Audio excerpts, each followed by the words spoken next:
అదే RTV app వార్తల్ని క్షణాల్లో చదివే అవకాశం ఉంటుంది. ఒక న్యూస్ పేపర్, ఒక టెలివిజన్ ఛానల్ మీ చేతుల్లో ఎప్పుడూ ఉంటాయి. రాష్ట్ర ప్రభుత్వం కొనుగోలు కేంద్రాలు ప్రారంభించే నెల రోజులు కావస్తున్నప్పటికీ కూడా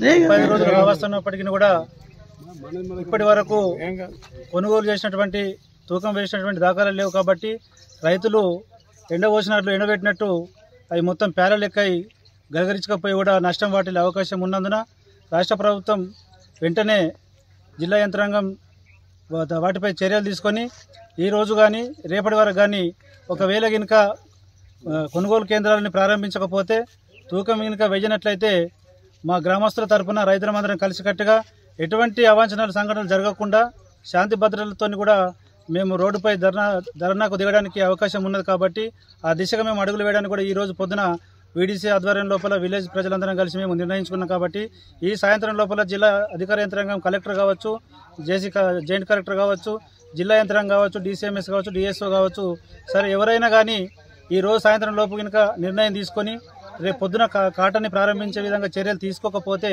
ఖచ్చితంగా రేపు పొద్దున నేషనల్ హైవే నెంబర్ 7 మీద అల్లీ ఎక్స్ప్రెస్ దగ్గర మా గ్రామస్తులం అందరం కలిసి ధర్నా చేయడానికి పూనుకున్నాం. కాబట్టి ఈ విషయాన్ని పరిగణలోకి తీసుకొని తూకం వేసే విధంగా చర్యలు తీసుకోవాలని చెప్పి గ్రామస్తుల తరఫున కోరుతున్నాం. మరిన్ని వీడియోస్ కోసం ఛానల్ ని సబ్స్క్రైబ్ చేయండి. లేటెస్ట్ అప్డేట్స్ కోసం వాట్సాప్ ఛానల్ ని ఫాలో చేయండి.